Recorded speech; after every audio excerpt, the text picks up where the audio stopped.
In this video, we'll be taking apart the ASUS Zenfone 10. If you're interested in seeing more videos like this, make sure you subscribe and follow me on Twitter so you'll be notified once I upload a new video. And if you need any tools, there are links in the description.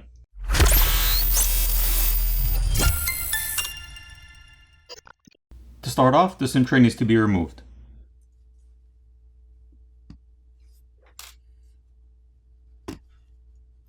Here's a better look at that. Next, heat needs to be applied to the back plate to loosen up the adhesive underneath, and then a plastic pry tool can be used to pry the back plate off.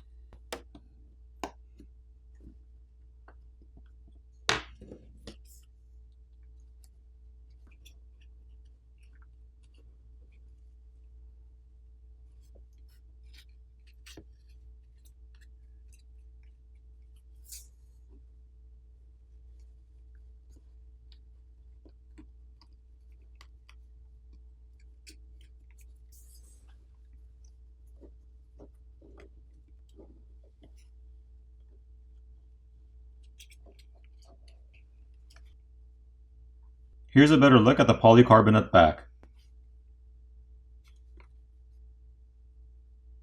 The glass camera lens covers can be replaced by applying heat and gently prying them off, so you don't need to take the phone apart to replace those.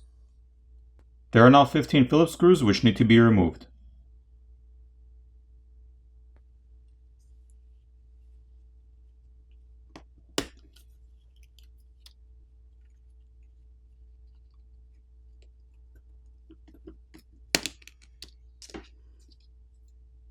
There are some antenna lines drawn on the top plastic cover, which are the light gray color lines.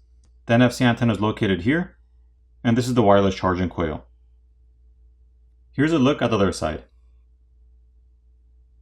There's some more graphite film and some copper tape on the shields to help transfer heat, and this graphite film needs to be lifted over or peeled off so the cables can be disconnected.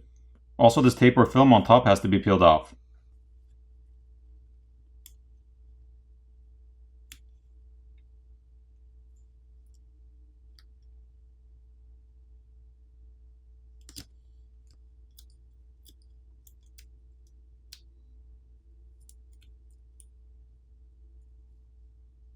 Once the graphite film and copper tape have been peeled off, we can see some thermal paste on top of these strips. At this point, the battery cable can be disconnected, followed by the rest of the cables.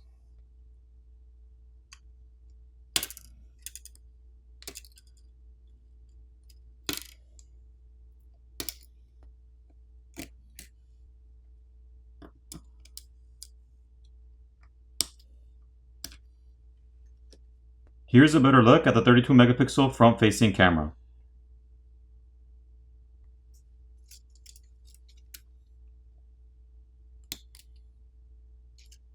There's a single Phillips screw which is holding down the main board.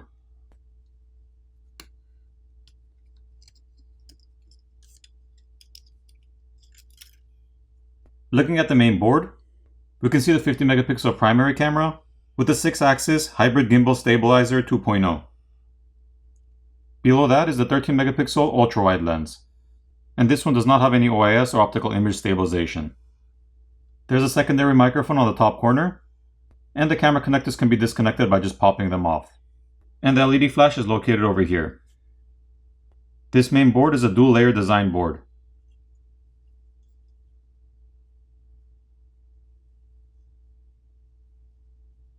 Taking a look at the other side, we can see more copper tape on the back shields to help transfer heat, and a cutout over here in the center where the processor and RAM are, with thermal paste to help transfer heat directly to the copper vapor chamber. We'll take a better look at that copper vapor chamber later on in the video. Here's a better look with the copper tape peeled back and the thermal paste removed.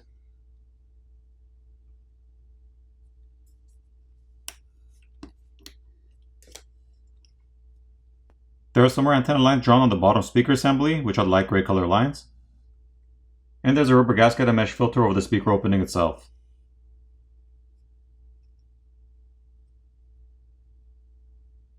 These two flex cables connect the main board to the subboard, and this flex cable connects the charger port to the main board.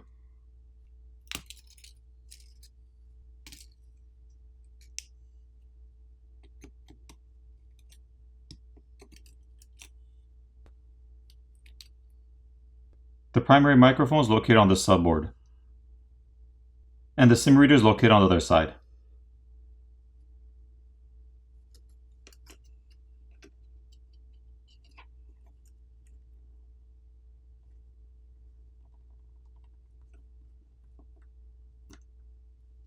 Here's a better look at the charger port, and there's a red rubber gasket around the charger port itself.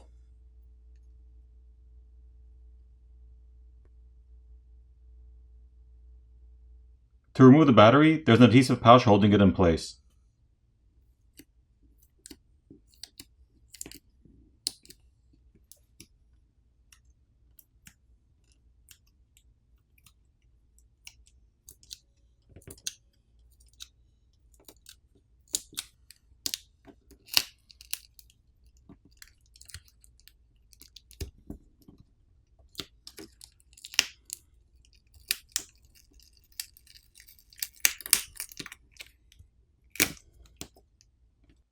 Here's a better look at the 4300 mAh battery. Once the battery has been removed, we can see the flex cable for the screen, which is routed through an opening in the midframe, the flex cable for the fingerprint reader and power button, as well as the copper vapor chamber which runs underneath the battery and the motherboard. If you need to replace the screen, you'd have to remove the back plate, the screws on the top plastic cover and the cover itself.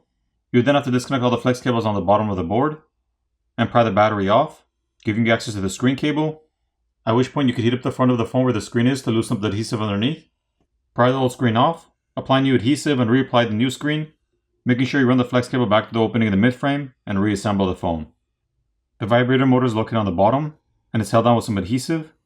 The flex cable for the volume key is located on this side, so if you need to replace that, you have to just gently peel it off and pull it out of the frame. If you need to replace the fingerprint reader or power button, there are two Phillips screws holding on this metal bracket which is holding to the side of the frame. You'd have to remove those Phillips screws and then peel off the flex cable. The flex cable for the proximity sensor is routed to an opening in the midframe as well, so if that needed to be replaced, you'd actually have to disassemble the phone, pry the flex cable from the midframe over here, and then pry the screen off to gain access to it. The earpiece speaker is located on top, which is also held down with some adhesive, and the headphone jack is located right next to that. If you need to replace the headphone jack, you just heat it up and pry it off. The internal layout of the Zenfone 10 is pretty much identical to that of the Zenfone 9. For the repairability score on this phone, I give it a 4.5 out of 10. Now it's time to reassemble the phone.